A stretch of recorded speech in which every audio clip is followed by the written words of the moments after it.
You've indicated in your direct examination that you were sexually abused by your father and your mother. Is that correct? I don't think so. I didn't use those words. Well, but isn't that the gist of what you were saying? That you were the victim of sexual abuse? With my father and with my mother, I just said what happened, and I think it was mutual. Okay. All right. Okay. Greg, you want to go first? Sure, I'll take this one. So he is either figuratively or literally sitting on his hands. That's coaching. Not to use your hands because you give away information. These guys could afford a good attorney and good preparation. Don't know who they had. I didn't go look into it, but I'm sure they had somebody who would help them. Well, hold on. Not my mother. My mother, I just said what happened. You can hear him saying, well, hold on, not my mother. I don't think so. I didn't use those words. This is his personality coming out. This is him controlling. Now, guys, nothing coming out of these guys' mouth is pleasant and anything you want. We intentionally clean this up. Nothing coming out of their mouth is something you'd be going, well, hold on, I want to get the nuance exactly right on, unless that's in your DNA. And it is. You can see it. There's his personality. Well, hold on. You can see it. Hold on. And then he goes the small chunk details. He even does a posture shift once he's clarified it. He straightens up in the place where he says, I don't think I used those words. Well, it was, but it was with my mother mutual. And then he does a nodding, and that nodding is not a positive thing. It's just affirming that he's cleaned up this thing. And then he does an eye lock when it's over. You can see his respiration's up, and you can see he's trying to set the record straight. Guys, that's pretty clearly this guy. If I am expecting truth from him, I think that's what you're seeing. He could have let something pass very casually, but he was trying to take away guilt from his mother in this horrible situation. And if you don't know this and you go look for it, you're going to find it's very graphic. So be cautious. But this is a complex, messy story and nothing good about it. Okay. With that, Scott. All right. People have been abused when they're little children. They become powerful observers. And I think that's what we're seeing in this, because when something happens, they lock right into it and they start watching the person who's asking them a question, the person who's approaching them. And they see things from childhood to now that it takes forever for people to get used to seeing and paying attention to.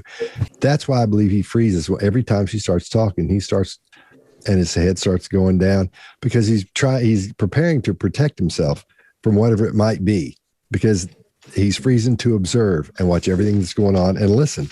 In case something's coming at him, he's got to figure out how to say something back. I think that's why neither he or Eric look alarmed. They don't look like they don't have that thing of their surprise when somebody's asking them a question that's a little bit from left field, because they're used to it. That's why I think their delivery is calm and the demeanor is just calm. Everything's even though they're talking about horrific things, they just move right along like there's no big thing happening. But again, the subtleties are there. And you see his head tilt back and forth again a little bit as he's thinking. I think this is one of the things that lets you know something's going on with his internal dialogue, where he's thinking, like Greg was saying, he's going through things. How am I going to word this? He's not thinking, quote unquote, how am I going to word this? But he's putting things in place, how he's going to deliver at that point. I think when he's talking about his dad. You were the victim of sexual abuse. With my father. That's when his shoulder comes forward just a little bit. That left shoulder comes a little bit forward as he moves in. And then he moves back some when he starts talking about his dad, because I think he's in fear of his father. He fears his father, but I don't think he's afraid of his mother. I think he's angry that his mother didn't do some things she should have done. She didn't take up for him when she should have or had the chance. He didn't do that. But we see fear in him when that starts. Not as much on his expression, but these little subtle things that say he's afraid of his father. That's what I'm seeing in there anyway. But with his mother, nothing. He's moving forward when he's talking about his mother. My mother, and not moving forward aggressively. His head goes up a little bit as he starts talking about her, very, very briefly.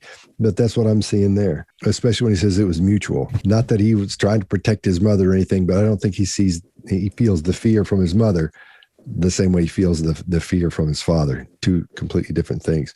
Mark, what do you got?